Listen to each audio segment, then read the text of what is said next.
What's up, nerds? Welcome to Nintendo Pow Block for July 21st, 2017. Splatoon Day! Woo! Woo! Yes! Try number 2. I'm one of your hosts, Corey Derrick, and alongside me, as always, the best man in the business and my sidekick, Eddie V, Edward Varnell. Yes, everybody. Hopefully you guys are being a kid, being a squid, and just enjoying Splatoon 2 or any video game for this weekend. Yes, I'm so happy you're talking about Nintendo, though, because there's a lot of stuff that came out. But whoo, yes! Yes! Oh, man. Well, after that audio technical difficulty from we were having such a good conversation. We was, dude. Everybody. I got to talk about the Nintendo 2DS. So before we get into what we've been playing, I just want to everybody know I got a advanced look at the system, and when they say that the system is lightweight, it is lightweight. The color scheme of the blue and black works perfectly. It offers a two place for your SD card and micro SD card that you could just put in and use to save your games. It's coming out July 28th for $149.99, and it's beautiful, man. It may be one of the best DS systems that I've seen and held in a long time. So if you haven't upgraded to a new 3DS XL and you want to get a good price on the system, for $149.99 is probably the best bet that you guys need to get. The top feels phenomenal. Touching it, it just feels so good. And it does come with a charger. Yes. I think I'm going to get one. I really do. I've been wanting a black 3DS for a long time just because, like, I don't know. Man, why is my voice so scratchy? I've been wanting just something that doesn't look like a toy, I guess, you know? Yes. And, like, I like my red one, okay, it's cool, but, like, it still looks like, you know, a toy, you know, for the most part. But this looks like a sleek version of the 3DS that looks like, I don't know, it's got, like, yeah, it's got the blue trim and stuff, which I don't mind. And you said it's a little bit lighter than the Joy-Cons for the Switch. Yes. It looks more like the Wii U box coloring, but, like, that's okay to me. I just you know, I want something with better battery life and matches my Switch, and, you know, just it's going to last me a while because it seems like the 3DS is going to be around for a while, and, you know, I want to be able to, and not that, like, my 3DS is going to die or anything. I mean, Yes. Nintendo systems last. I just turned on my original Game Boy for the first time in, like, 15 years the other day, and it still works fine. Like, you know, it's not like it's going to stop working, but, Right. you know, I want to keep it working longer because the 3DS library is really good, and so. Right. And I know for me, I want to upgrade because I do want to play Super Nintendo Virtual Consoles on the go. And with my current 3DS, I don't have that ability. So if I could do that on the 2DS and also be able to play my Amiibos, I don't have the adapter for my old one. Plus my chip, the color and paint on my old 3DS is like chipping away. So I'm just like, yeah, it's time for me to upgrade. Yeah. I can't wait, man. I can't wait. It's so weird to say, but, like, now that, you know, somebody I trust has had access to this thing, and, like, you know, because I've watched a couple videos and some people were complaining that, like, the top is kind of flimsy a little bit, like it doesn't snap into place like the 3DS does. You know, I'm really excited for this thing, and I know that, like, the screen is going to be a little bit cleaner. You know, the buttons are bigger. You know, and it's not going to waste your battery because there's no 3D in it. Like, this is probably going to be the definitive 3DS DS family of system. You know, it's gonna have the long battery life. It's gonna be able to play Super Nintendo games. It's gonna be able to play Virtual Console games. It's gonna play all your 3DS and DS games. Yes, Right. yes. And if I want to do 3D, I still have my old 3DS. So, like, if I want to do Super Metroid, I'm not Super Metroid, Metroid Samus Returns. I want to see that how it looks in 3D. I could do that on my old system. But I'm probably gonna be playing most of that game in 2D anyway. Yeah, So yeah. So I'm I'm actually really excited for it. I can't wait. I want to see it, and it's coming with Hey Pikmin. So, did they announce any type of bundle for that or anything? Or no, there's no bundle for it just yet because they're just bringing the system out by right, itself. right, Because Hey Pikmin is gonna probably be like the leading game. With it, people gonna be like, hey, if you're getting this, Hey Pikmin also came out. Or you also got Ever Oasis and all these other past games. That's gonna be good. So they'll probably do some promotional stuff, maybe along with it if they get the system. right, Uh, right. so Yeah, yeah. yeah. So Corey, what have you kind of been playing in a way? Man, I've been all over the place, man. Last night I was editing video and I couldn't get my videos to process, and I was kind of frustrated. Because we have other shows that need to be up at certain times, and Yeah, and we have an announcement about a particular show, but we'll wait till after we talk about what we've been playing. yeah, yeah. I'm really proud of what Moose and Jason are doing with Nerds Gone Platinum, and we'll Hmm. talk about that later. But like, that show needed to be up on Thursday, right? And my video wasn't processing, and the way, little behind the scenes thing is, I run my I create the video versions of the show first, right? Because that's the biggest part of what we're trying to do right now is the video versions and then the breakouts and everything like that. Yes. Um, and then I rip the audio file from the video versions, and then clean up the audio a little bit for it to run better through a podcast service or whatever. So, um, but yeah, I couldn't get my videos to process, and my computer was kind of overheating. I think is the issue because I mean I'm doing all my editing on a MacBook Pro that's made for design, like web design and graphic design and writing and stuff. It's not necessarily, I didn't buy the one that was built for video editing because that's an extra $1,200 I didn't really have laying around. So Right. uh so I've been trying to do it on that, and sometimes it just doesn't want to cooperate when compressing videos. And I was frustrated, so I kept popping up all these different games, and like I was just in this mood where like nothing was hitting the spot because I was so frustrated.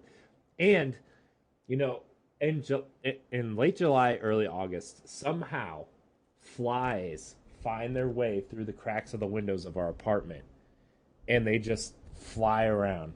And there's two of them in our apartment right now that we cannot get to save our lives because they're so fast. They just zip around, and they're just like, and like this fly just kept flying in front of my face like every 5 seconds while I was trying to play a game, and I just could not focus on playing a game, and like I couldn't get this fly, so I was like, screw it.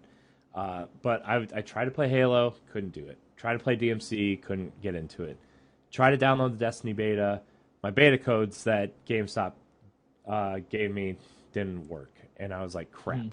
Which it's not against people that work at my GameStop. It's not their fault. Shout out to Mike and Lydia, by the way. They're the ones that always help me do everything. Make it like they call me when there's special editions of the Switch versions of games when they come in. Like they called me for the Rabbids Collector's Edition, which I didn't pre-order because I want the Luigi Rabbid, not the Mario Rabbid. But they call me and do stuff for me all the time. So like big shout out to them. But like GameStop's system in general gave me the wrong codes, and that sucked because that's the one I really wanted to play last night. Being a big, I guess, fan of Destiny, I guess you would call it. I have my issues with the game, but I still love playing it. uh, so I was like, screw it. So I took my Switch and my 3DS into the bedroom and was watching TV while I was playing Zelda. And I couldn't get into Zelda because I'm like, well, I've done everything. I just like to run around this world and kill stuff. Uh, but I did farm a little bit for the expansion that's coming in the holiday. I just tried to get some weapons and some materials and stuff. I'm not feeling this, and so I popped in Mario Kart. Yes. And Mario Kart 8 is so good. Like Mario Kart 8 Deluxe for Switch. It is so good. It is the best Mario Kart mechanically. And like I don't know what they're going to do for Mario Kart 9. The only thing I can think of, which we were talking about on our first take before we found out we were having audio issues, if they merged Mario Kart 8 with Mario Kart Double Dash, Yes. like that's the only way I can see this series evolving, unless they were just like, all right, we're putting out Mario Kart. It's just called Mario Kart, and it's going to be a service, and you're going to be able to download cups for like $5, $10 a piece. You know, even 4 tracks. You know, for DLC, and it'll be a games as a service type thing. Like, those are the only 2 ways I can see Mario Kart evolving. And so, like, we were talking about Double Dash Mario Kart 8 mixed together, which would be really awesome because Double Dash is supremely underrated. Exactly. Like when it comes to talking about Mario Kart, like some people are for it, Double Dash, some people are not. Some people complained about it, but I'm like, the level design in this game, the drifting in this game, like going around that one track and switching it, just hitting everybody, like it's so fun. It's just so good, and I just love everything about it. It's like it's one of the easier Mario Karts to get into, but Mario Kart 8 and DX, it's so phenomenal. Yeah. Like it's challenging in a way that if Corey, we was talking about this earlier, that like when you're in the back, they give you more offensive items so you could get up closer, so you have a chance to get the number 1 spot. Where when you're in number 1 or you're like in the top 2, they give you more defensive things for you, so you could try to keep it. It wouldn't make sense that if they gave you offensive stuff in the beginning to hit people, you got to work hard to defend yourself. Now they need to be more fair about it, but just trying to get to number 1, because there's sometimes that you'll get knocked off and you'll be in first, get placed in 6th, and you want to get back to that number 1 spot, and it might be like the second, close to the 3rd lap, and you be like, oh, I need to hurry up and get far. So yeah, but it's such a phenomenal game. Yeah. Oh man, gosh, Mario Kart. Oh, man, even my wife loves Mario Kart. She's just like, she's all about Mario Kart, dude. She's like, it's easy for someone to get into, like, because I finally convinced her to move up from 50cc to 100cc. Nice. Thank God, because like 50cc is like for people who can't play Mario Kart. I'm sorry, 50cc is just like for casuals. Oh man, it's rough. It's rough when you're like, when you've been playing on 200cc trying to gold cup all the all those ones, and you drop to 50cc and you've lapped like everybody at some point, and like, oh man, it's rough going from 200 to 50cc, and to move up to 100cc is like, man, I'm still winning, but like she's doing better, and it's just like, oh man, we're all about Mario Kart 8. Yes. So good. Like she's like, at one point she was like, I want my own Switch so I can play Mario Kart when you're not here. And I'm like, yeah, okay. I'll just put the dock in the bedroom. Yeah, I haven't got my Switch yet, but hopefully by the time I come to Ohio, I will have my Switch, and hopefully I'll have my Mario Kart 8 in its own and popping. I would train up on the train, and when I see you'd be like, bust it out. Let's go. You better have Splatoon 2 also, so we can play Salmon Run. Oh yes, I have to. Yeah. So, anyways, before we get into the news. Before we get into the news and we make our announcement, I've been playing Rise of the Tomb Raider. I actually finished that on PS4. My Mass Effect review, I just wanted to give everybody a heads up. It will be coming next week. there's a little bit more stuff I want to put into it before I actually give you guys that release. But I've been playing Mass Effect also and Dragon Quest 8.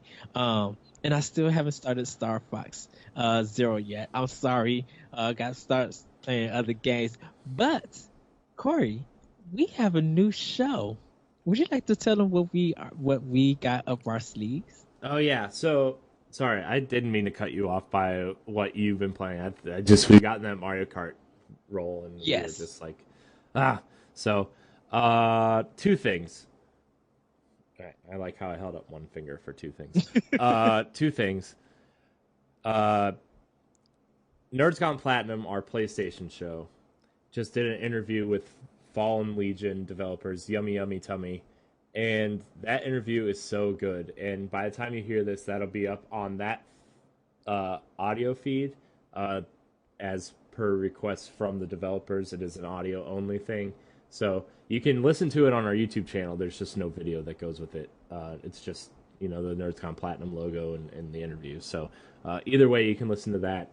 I'm really proud of what Moose and Jason are doing with Nerds Gone Platinum. It's that show's growing in popularity very quickly, and it's great because they're aiming that show in a different direction than a lot of other PlayStation shows. They're aiming it towards the trophy hunters. They're aiming it towards people like the hardcore PlayStation audience, and that's awesome. It's different. Which not that I don't enjoy like other PlayStation podcasts, like Podcast Beyond and other things that deliver the news and stuff, and they do that too.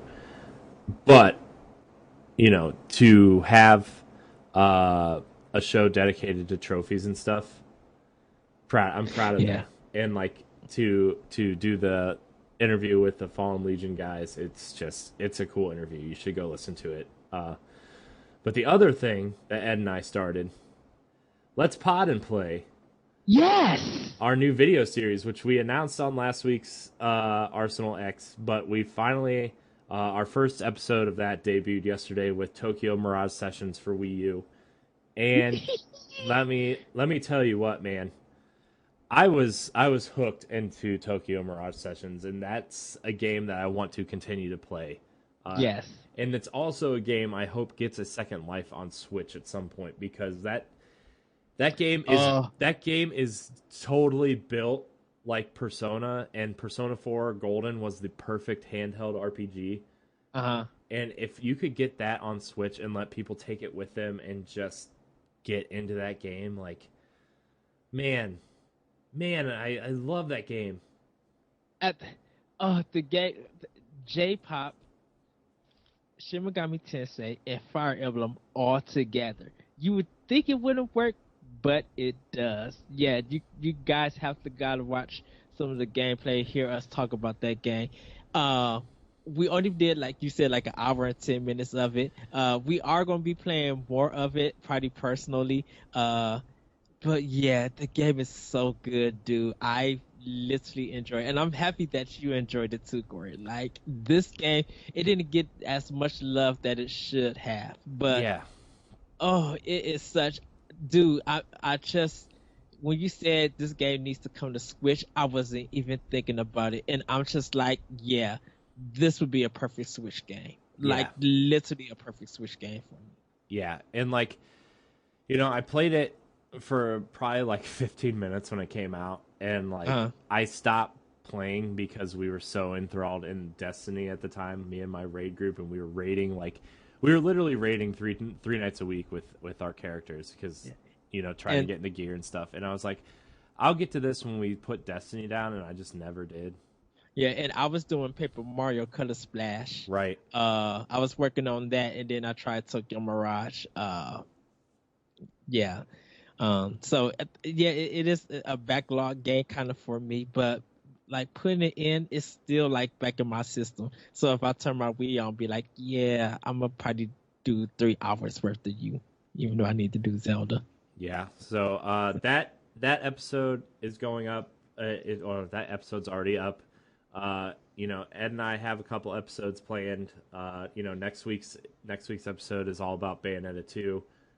Which is another game that's been teased for Switch by Platinum so many times. Uh, and then what else are we doing? Oh, we're doing the Tomb Raider Uncharted episode, Yes. which is both games in one episode, so that's going to be interesting. And then Matt and I are going to do some Bloodborne and Dark Souls at some point. Yes. So this is just a test run show. It's going to be 10 episodes. We're going to try the seasonal thing, 10 episodes per season. So I hope you guys enjoy it. It's a weekly show that goes up at 1:30 Eastern Time on our YouTube page and on ngrradio.com. So let us know. Yes. Let us know what you think. They're the first episode, so we're getting our feet wet and trying to figure out the show. But I hope you guys like it. I enjoyed doing it. So yeah, Yes. yes. Well, now that we've made our announcements, why don't we get into some of the news, some of the happenings of Yes. the world of Nintendo? Yes. So, most of these stories that are coming from Nintendo Life. This first one, Nintendo has recently filed a trademark application for the Nintendo 64 controller, which have people speculating could a Nintendo 64 mini classic be coming? Well, Nintendo has recently filed a trademark application for the Nintendo 64 What's up, controller nerds? in Welcome Europe, to Nintendo which, given the Power Block. timing, might well indicate that a Nintendo 64 Classic Mini could be in the works for next year. This trademark has been also filed for the NES controller and Super NES controller, so the logic does kind of sound right because both systems are the NES Classic has came out and the Super NES Classic is on its way on the 29th.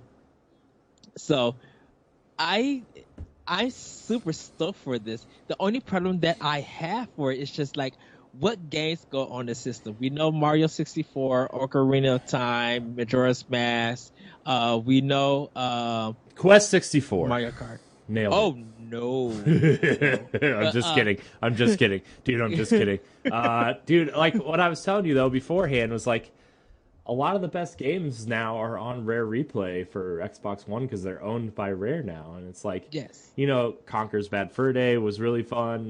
Banjo 1 and 2, Perfect Dark, like those games are seminal games for the N64, and they're already out on Xbox One. Like, not to take anything away from like N64 or anything Nintendo did, because Ocarina of Time and Majora's Mask and Mario 64 especially are like seminal games for that system. But yeah, coming up with like 20 games for that system is going to be like really rough. And does it come with one controller, two controllers, or four controllers? Oh yes, that would be the thing about it, and I think it would probably be like $100 for this one. Oh yeah, there's no way it'd be less than $100. I will say that, maybe Microsoft can step in. Maybe Phil Spencer needs to step in and be like, hey, we know, I'm like, if you guys are making this reality, let's make a good deal, because they made a good business deal. Like with Minecraft, that's a good business deal that both Nintendo and Microsoft has made. So continue that tradition with the N64. Get those people will love to have Perfect Dark. People would love to have the original Banjo until they play it. Until they play it. Yeah, until they play it. But those games were historical and monumental for the N64. Yeah, I know. I'm just saying, have you tried to go back and play GoldenEye or Perfect Dark lately on N64? No. Oh boy, you're gonna be in for a treat. No, I used to play The World Is Not Enough on N64 multiplayer with my two friends. Well, dude, let's talk about this for a minute, because yes, N64 was the greatest Christmas gift I ever received in my entire life. Let me tell you, let's back up to Christmas 1996. Okay, I'm 10 years old. I'm 16. I was still debating whether or not to get a Super Nintendo, because it came with Super Mario All-Stars plus Super Mario World and Yoshi's Island. Like, I had that was like a bundle that was out. And do I get games for Super Nintendo, or do I get the N64? Because Super Mario 64 looked amazing at the time. So I wake up Christmas morning, because I knew I was getting one of them for Christmas. I knew it. And so I ran downstairs, and my grandma used to stay the night with us when she was alive, and she used to stay the night with us and make us breakfast for Christmas morning. Me and my cousin Lindsay, who lived with us at the time, and uh, we ate breakfast at like 5 a.m. and then my parents would come downstairs at like 6, and we were sitting there like in front of our piles of presents, and like I was like, I know one of these has to be something. And like at first I was kind of disappointed because I was going through my presents, and it was like clothes and like I don't know what was popular at the time, Power Rangers, I guess. I probably got a couple Power Ranger figures, and like trying to figure out, and I got a couple games for Genesis and Nintendo that my cousin had got me, and like I was like, oh man, I'm like, and like being a greedy 10-year-old, I was like, man, I didn't get anything. And then I was going through my stocking, and I opened there was two gifts in my stocking. One was like this big box of candy or something, and it was a bunch of Pez. I had got some Nintendo Pez shooters, uh, and the other one was Super Mario 64. And I had opened Super Mario 64 before I got my Nintendo 64. I was like, cool. Can't play it. And my mom was like teasing me. She's like, oh, you can go next door to your friend's house and play it. I'm like, but I don't like my next door neighbor. So my grandma was like, hold on, I think I got a few things out in the trunk of my car. And we go out there, and my dad brings in these two huge bags, one for me and one for my cousin. And in this bag was I mean, you know how big the N64 box was. Like, Yes. I got an N64, another controller, and Pilot Wings. My grandma had gotten me Pilot Wings, and I had two controllers, and I was like, okay, I don't care if anybody's coming over at noon. I'm playing my Nintendo 64. And oh my gosh, dude. Like I just remember sitting behind the couch where my gaming TV was, and like plugging it in, and just like my mind was blown that I was running around. I spent the first 2 hours of playing Super Mario 64 running around outside the castle before I even went in the castle.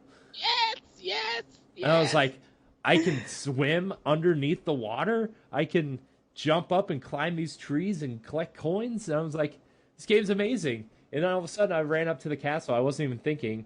And then Lakitu came around with the camera and was like, telling me to go in the castle. And I went in the castle. I was like, there's more. There's more to this game? What is happening? So that was I got my N64 for Christmas story. Yeah, I got my Nintendo 60. I asked for a Nintendo 64, so I got that for Christmas with Super Mario 64. And unlike you, Corey, I disappeared, like literally. Like Yeah. I opened it up, I screamed, lost my mind, because I had seen this game in EGM so many times, and I knew Nintendo had, like, I was reading about the Ultra 64, I was studying the games, looking, just like every day I was looking at pages and pages, any new information that was coming out from Japan that was in EGM, I studied it. So the system comes out, I asked for a Nintendo 64, definitely I was going to get it for Christmas. And yes, I am a teenager at this time, and I'm still asking for a system like that. Hey man, when GameCube came out, I was heading to college at some point, and I asked for it for Christmas. So I actually bought my own GameCube. I didn't start buying my own systems until the first system that I ever bought by myself was Dreamcast, and then I did GameCube, PS2, Xbox. Like, because I finally had a job just in college, and I was buying my own DS games and stuff like that, but that's for later on. But N64, yeah, I remember disappearing. putting in Mario 64 and playing that thing for almost 8 hours. Like I even had to give it a rest because I had to go eat and stuff and visit other family. But running around, learning the game mechanics, doing the levels, getting the stars, like it felt like a whole new world. I've never touched anything analog until I touched the N64 controller, and it clicked. Yeah. Like everything about that game clicked, and I was just like, "Oh my goodness, this is phenomenal." Well, And then that controller was built for Mario 64. Like, yes, ugh. yeah. Ugh. And I didn't actually get extra controllers because nobody was going to be playing this system with me or anything. But I do remember when I got Ocarina of Time, and I almost just I literally lost my mind because I was just like, this is a whole new Zelda, but this is a whole another level of video games in history for me. Like Mario 64 changed the whole gaming history. Zelda added on to that change, and I was just and yeah, I did end up getting a PlayStation for my birthday and stuff, but I was playing mostly my N64 games, and the only reason why I got a PlayStation was for role playing games. That was pretty much it. Yeah, the when I first played Ocarina of Time, and I mean I've told this story before too, but like the only Zelda game I'd ever played before Ocarina of Time was Link's Awakening on Game Boy. like Wow. like the original green and yellow version, Yes. not the Game Boy Color version. Color. I So wish I owned both versions. yeah. So like going from Link's Awakening to this was like ooh, it was a big change, and like I liked Ocarina of Time a lot until like I didn't the Shadow Temple.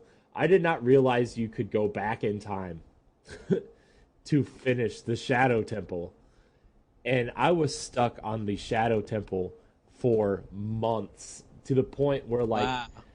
I beat Majora's Mask before I beat Ocarina of Time. Can I tell you? I literally had to buy. This is the first time I ever bought a Zelda strategy guide. When you went to the desert and you got caught by the females, Mm-hmm.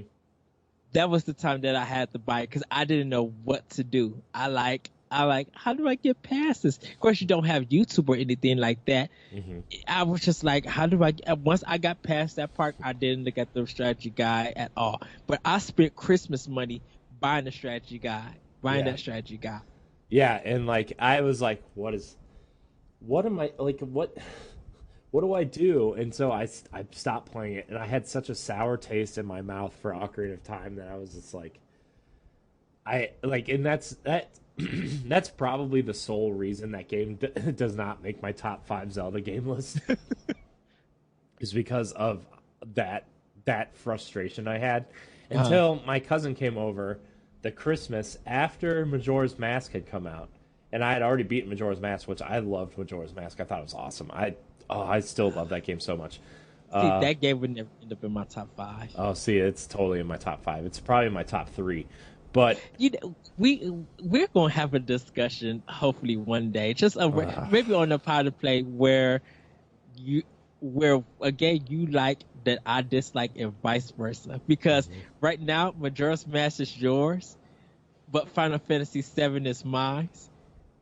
don't. Where we each have a dislike for each other's game. And let me tell you, I don't dislike Majora's Mask. I just don't like the fact that there was a time limit put onto it, because when I play a Zelda game, I want to explore. See, that was the thing. Like, I still have my Majora's Mask notebook somewhere, and I had the strategy guide for Majora's Mask, and I had a notebook that went with that strategy guide telling me, like, okay, this is what the construction workers are doing. This is what the little girl over here is doing. This is what the old lady is doing. Like, I had a schedule. I had their schedules, and I was like, okay, now that I've memorized their schedules, let's go to the guide and see where I need to go. And, like, I had it so down pat that, like, I could do the task I needed to do in like a day and a half almost, unless it required like a certain time to do it. Nice. And I was like, Yes, I love this game so much, and I delivered all the masks, and I delivered all of the, I got the Fierce Deity, which meant doing the Fierce Deity thing Uh, and doing the final boss fight makes that final boss fight so anticlimactic because it's just so easy that it's just like, oh, okay, well, that's kind of a downer, but that's okay, because it's kind of meant to be not like meant for players to not do everything, which makes it a lot yeah. harder. Uh, so, but yeah, what were we talking about? Oh, the N64 Classic. N64. Yeah. Uh, I know. Yeah. Like, oh, Jet Force Gemini. I love that game. That was an offbeat rare game that didn't get the love. Definitely for this mini classic though, I would love for Mischief Makers and Sin and Punishment to come. Like, Mischief Makers is severely underrated just because it came out of yes. it came out at a time when everybody wanted to play 3D games and it was still a 2D game. Yes. Ah, But it was hard as ever. And that's what I loved about it. yeah. Yeah. Man, what do I want to see on this thing? I mean, you would probably like the one game I think I would like to see on here that, I know a lot of it would have to be go through Microsoft still. Yeah. Would be Diddy Kong Racing. Ooh, yes. I would like because like I know technically Diddy Kong is a Nintendo character, but probably half of the racers are owned by Rare because Conker's in it, Banjo's in it, Yeah. that Crocodile guy is in it. Timber, remember Timber the Tiger, that platformer that Rare was working on that got canceled after they got bought by Microsoft. Yeah. Like all those characters are owned by Rare, and like I really hope, even if it makes the box cost like an extra $10 or $20, like I would love them to go to Microsoft and say, hey, you own a library that was seminal to the N64's existence. Can you please help us out with this box? Right. And like I would love, even if we just got like Banjo 1 and Perfect Dark and not necessarily Conquer, because Conker's that mature game that Nintendo doesn't really want to show off, probably, I'm sure, to sell this box. But like at least get Banjo 1 and maybe Perfect Dark. What else would I would like to see, like Wave Race, Yes. 1080 snowboarding. I think Blast Corps was one of them. Yeah, Blast Corps still owned by Rare too, though. Oh, okay. Which I mean, you could get those games, I'm sure. Resident Evil 2. It's good on N64. Well, the N64 is the definitive version still, right? Because it has Yes. all those links to Resident Evil 0 in it. Right. So I would definitely get Resident Evil 2 on that system. Like it's quicker and it plays better than the PlayStation 2 version. PlayStation 1 version, I'm sorry. Yeah. DK64 would probably be on there. We'll have to make a list. Paper Mario. Oh yeah. Paper Mario and Smash has to be on it. The original Smash. I forgot. Mario Kart 64 would probably be on there. Yeah, Yeah. we'll have to do a whole episode on this, probably around the time that the Super Nintendo maybe comes out, and after we talk about that, maybe we'll just do a whole episode on the Super Nintendo Mini, and then we'll talk about the N64. Yes. So. Oh, I can't wait for our adventure about the Super NES Mini. That's going to be so fun, so much fun. Yeah. Oh my gosh. Yeah, we have to do that, and then we have to go to GameStop and pick up Pokken Tournament for Switch right after that because it comes out the same day, right? It's the same day. I'm getting mine probably from the same place because I get a discount. Right. Well, yeah. So. Well. Oh boy, but yeah, that's exciting. I like this Nintendo 64 so much. Yeah. Okay, Ed. What else do we got?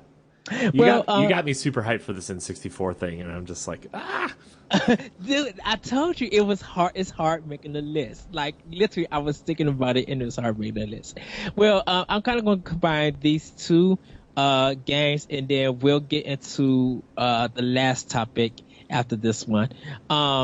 Intriguing musical action adventure title Figment is heading to Nintendo Switch, and Tiny Barbarian DX is also heading to Switch.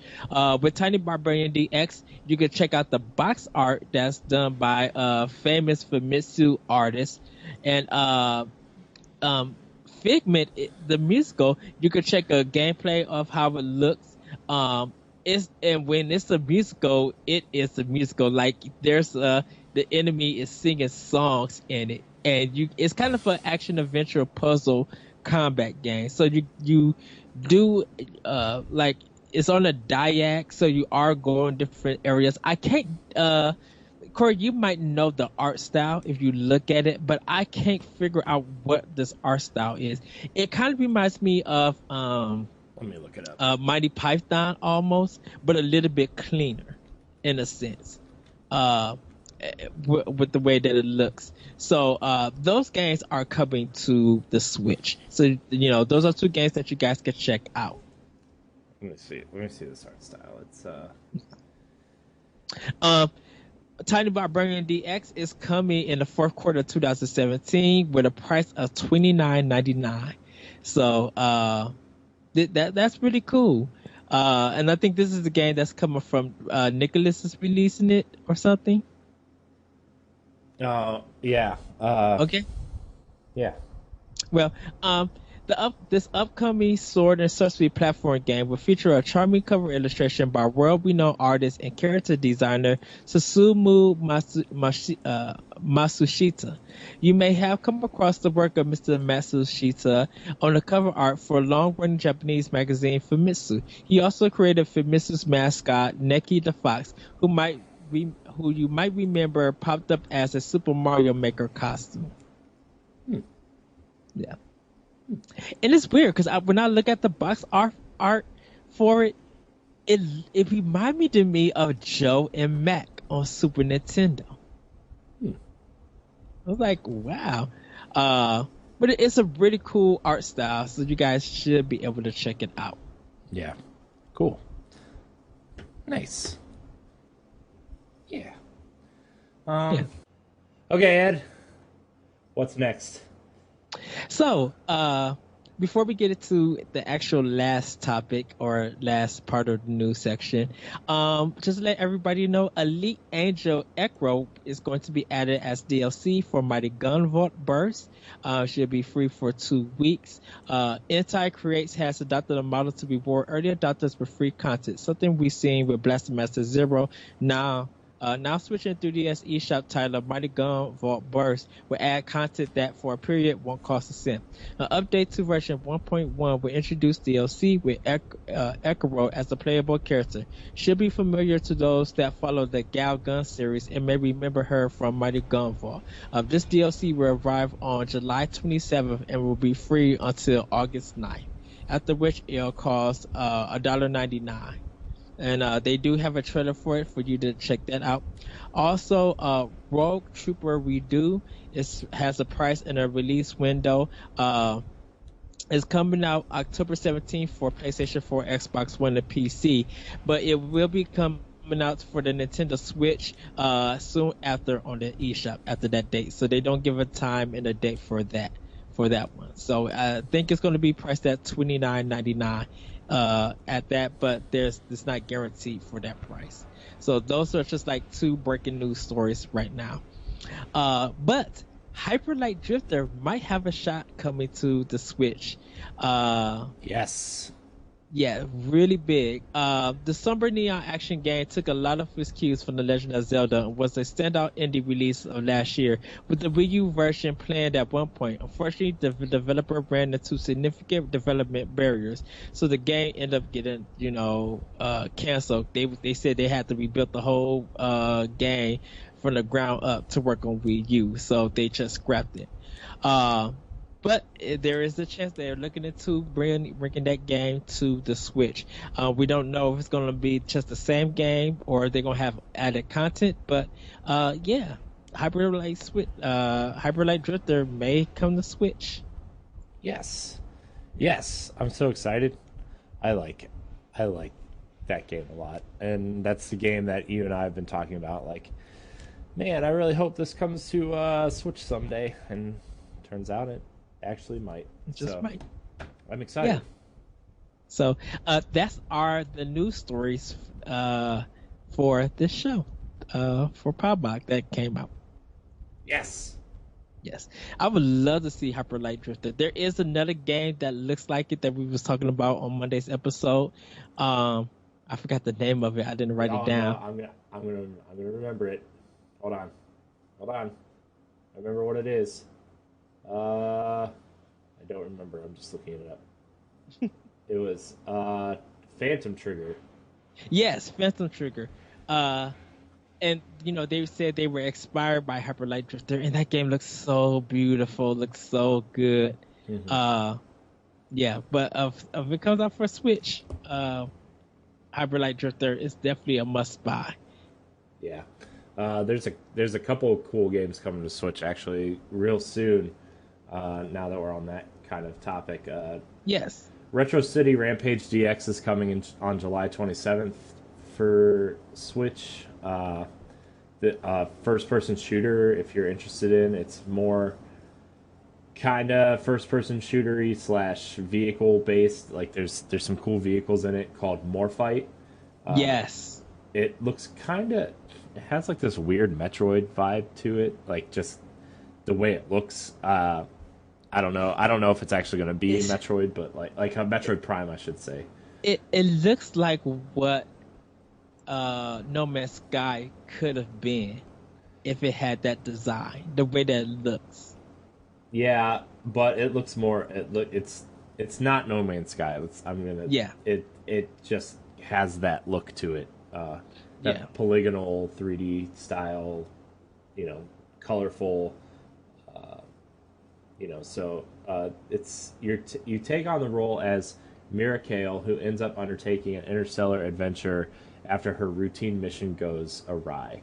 The game seems to be a mixture of a lot of concepts, and one of the developers has described like the games like Ratchet and Clank, Metroid Prime, and Turok as influences for the gameplay. There's also mini vehicle sections, so that's cool. And I was watching the trailer. There's like there's this weird speeder thing that looks like it was ripped straight from Star Wars Episode 4. There's like this tanky car looking thing. There's a bunch of vehicles in it, but it looks interesting. I will definitely be keeping my eye on it. So there's that to look forward to, and then there's one other game that was coming. Oh,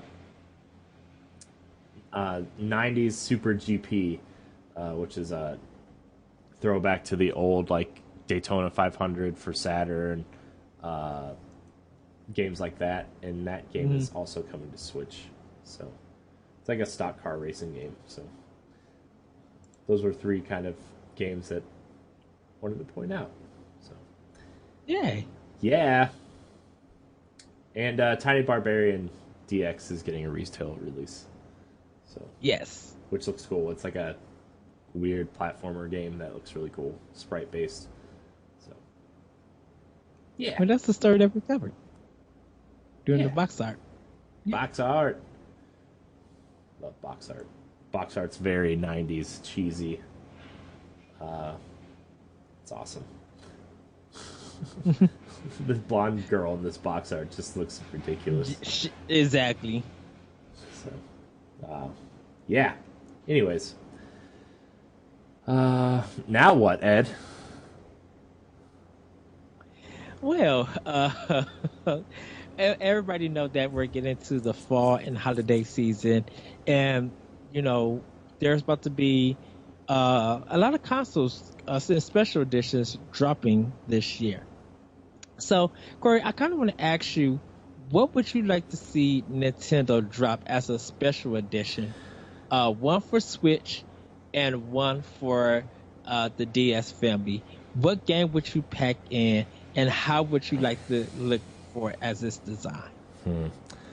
Man, for holiday, I would like to see it for the 3DS, 2DS family of systems, whatever. I'm I'm still going to refer to it as the 3DS. I don't care. Okay. For 3DS, I'd like to see a Metroid Samus Returns, and really, maybe since that's a remake of a Game Boy game, maybe have a Hmm.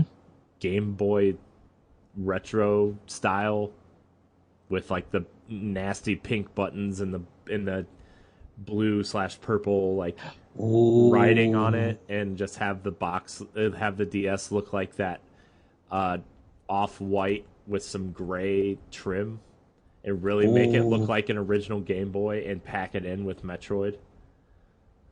Yes, Yes. that's what I want to see from a 3DS Special Edition. And gosh, Nintendo, you can have that one for free as long as I can have one. uh, but in terms of Switch, there's so I think like there's so much Mario going on this year with Mario Uh, Kart, Mario Rabbids, Mario Odyssey. I think the smart thing to do would be to, I mean, man, they're already pack. They already have a Switch with red and blue Joy Cons.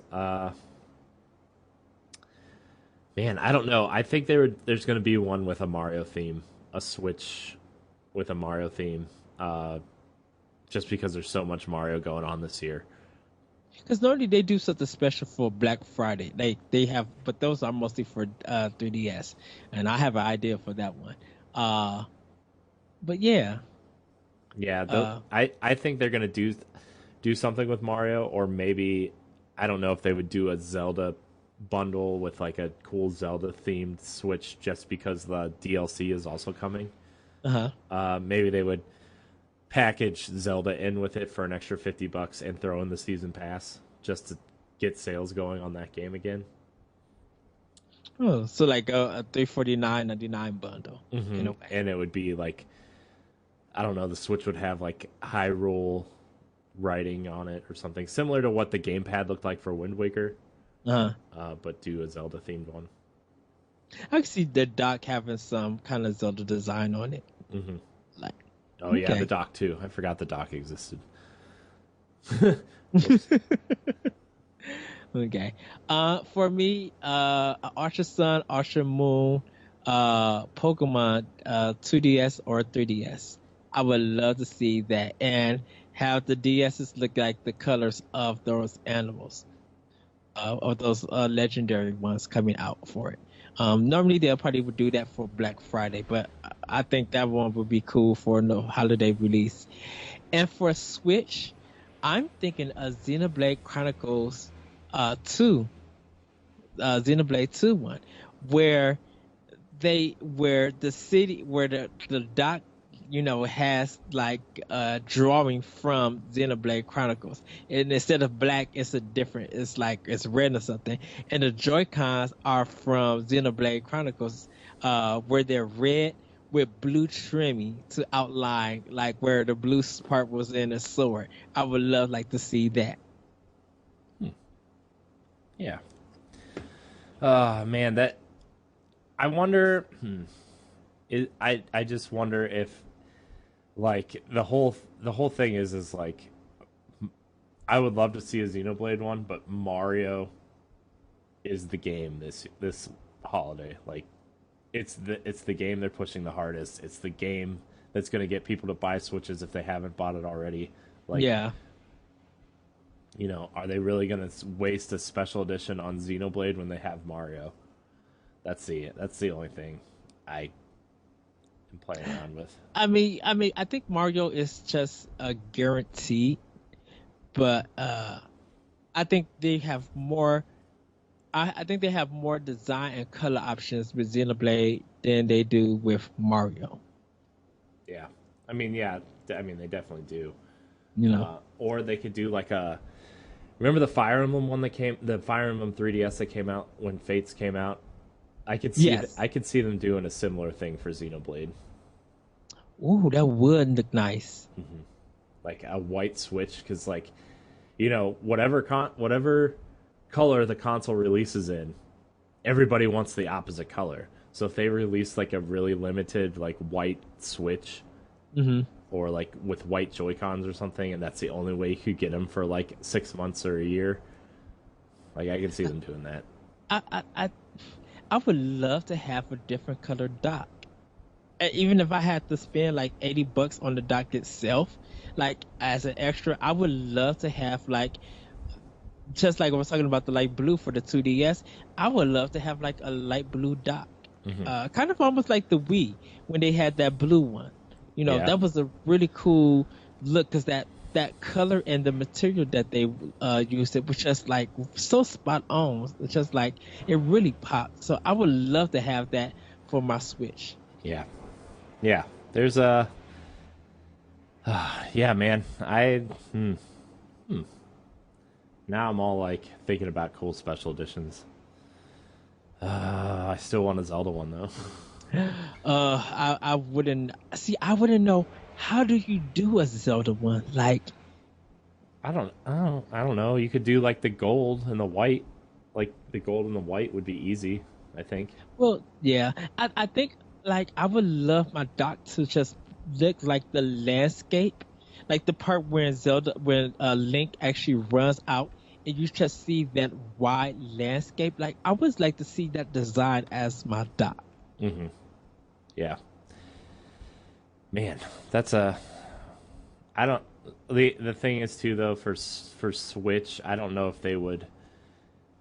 I don't know if they would do a special edition this year, just because they're already struggling to meet demand on the Hmm. on the console itself. So I don't know if they would go out of their way to be like, "Hey, we know we can't develop as many Switches as people seem to want right now. Let's go out of our way to make this really special one." I mean, it could just be like a sticker or whatever. Like, I mean, I guess they already did that though with the Monster Hunter one in Japan. So Yeah. But I, but yeah, I see the special editions. If they don't do it with the system, the doc I think should get some love, should get some artistic love, hmm. and I think that would generate more sales for people. To be like, well, I could, it's an extra doc, but it's a cool doc that I could show off to my friends, and I could just keep this other one like in my room and stuff, like in case. Hmm. Yeah. So, oh man, special editions are cool. I wish I would have like waited to upgrade my PS4 now because the Destiny special edition's coming out. The white, That the white it one. doesn't look good. But it matches my Xbox One S. Uh, And if they're sitting oh, next to each other, uh, I mean, I mean, I guess, but I mean the PS4 Pro doesn't look good in general. Like it just looks dumb. Like I have it plugged in right now because like I'm working on trying to figure out when we're gonna do this Let's Pod and play for Bloodborne with Matt. mhm. But like this, the system is so ugly, and that's something Nintendo really nailed with the Switch and Xbox with the Xbox One S and now the X, where like Yes, the systems look like a sleek piece of technology, where this one just looks like a ugly box. Kit Kat bar. Oh, it's ugly, man. Like, I mean, I thought the PS4, like the original launch PS4, looked okay. Like, it wasn't the best to work, and it definitely looked better than the Xbox One Fat. But like, I don't know, man. There's something about the Pro that just looks dumb. And like, I'm not saying that because I love my PlayStation, and I actually am installing The Last Guardian right now Yeah. to play it. Because I do want to have that conversation, and I do want to do that for a Let's Pod and play at some point. Yes. But like, I'll finish the game. and like that's like I mean, we had that conversation on Arsenal X where like the Last Guardian's the closest thing to like a Nintendo game that Sony kind of has right now in Yes. terms of like art, feeling like an artistic game and really doing something with an art direction. Well, yeah, it's I don't know. I think the Switch really looks nice, and like I think it's one of the better looking handhelds ever made. And I think the 2D. It's not a handheld. No, It's I'm saying when you have it in handheld mode, like it's one of the better handhelds. Like it looks like okay. a sleek piece of technology, and like the 2DS seems to be going that direction too. Where like, and I think Sony has always had an issue with. I think the last good system they made was the Slim PS2. I think that was the last box that actually looked like something I would want sitting on my shelf, you know. So, but anyways, Yeah, video games. Ed looks Yeah. stunned. Ed, you still look stunned by this alternative news. I'm just stunned because, like, there's just so many great games coming out for the Switch and for the DS systems, or 3DS in general. I should say 3DS, and the list just keeps growing and growing. But special editions of Switch, special editions of the 3DS. Thinking of a list of the Nintendo 64 Classic if it ever comes out or ever gets announced, like a clear purple one? Yes. Oh man, clear purple. Yes. Man, that'd be awesome. I want some clear purple Joy-Cons now, or a clear purple 2DS. No. Oh man. They have to. Well, they got the Galaxy, but Yeah, man, nobody wants that. Anyways, well, I guess that's gonna wrap this episode of Nintendo Pow Block. yes. You can find Pow Block every Tuesday and Friday on podcast services everywhere. Let's see, at 10 a.m. You can find the breakouts on our YouTube page.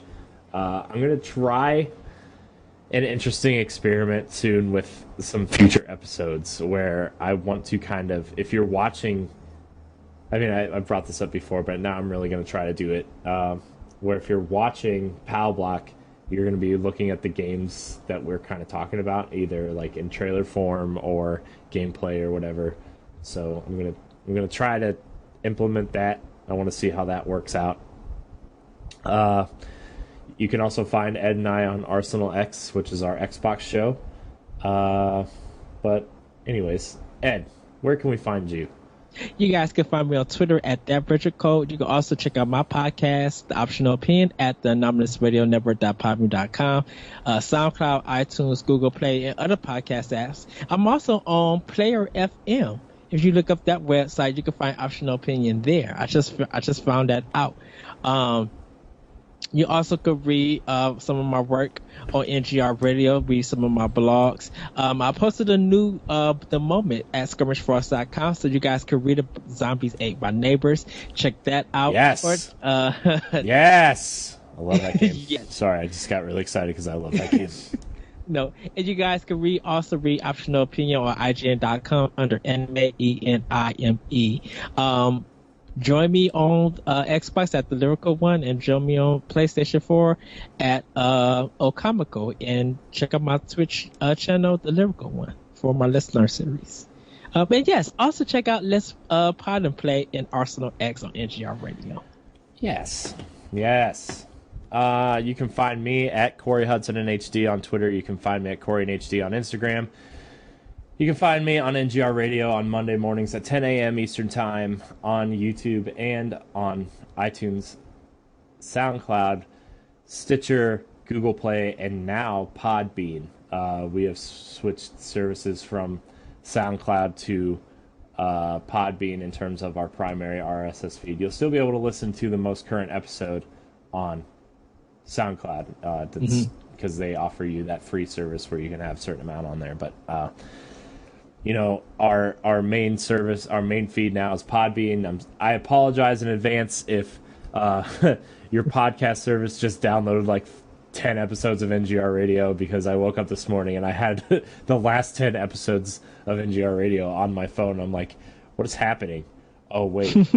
iTunes must have updated my podcast feed. So you can go to ngrradio.podbean.com to listen to our episodes. I'm still learning how to use it, so things will be popping up here and there. So yes, and also, guys, join us on the Nintendo Power Block on Facebook. You guys want to interact more with you guys, talk about news, discussions, questions that you ask us. Actually, Corey, if they do have questions or comments, where can they send that to us? Right, you can email Nintendo Power Block at nintendopowblock@gmail.com for your questions. Yes, and also look for our Facebook things, our Facebook, what do you call them? Threads, I guess. Yes. Asking for questions in the Nintendo Power Block Facebook group and on the NGR Radio proper Facebook group. And then Ed and I will be asking around through our personal stuff on Twitter and stuff. So I'm thinking about making a Power Block Twitter. I think that would be good for us. NGR has one. NGP has one now. So I think it'd be smart if we made a Power Block Twitter. So Yes. look out for that. I'm going to figure that out. So, anyways, if you're watching the video version, like, subscribe, and share. If you're listening to us on audio services, rate us, leave a comment, let us know how much you love us, and don't tell us how much you hate us if you do, because obviously you don't hate us because you're listening to us. Yes. You can find everything, written stuff, on ngrradio.com. And Ed, I love you. I love you too. Thank you so much for watching, and until next week, we love you. Bye, everybody. Woo-hoo!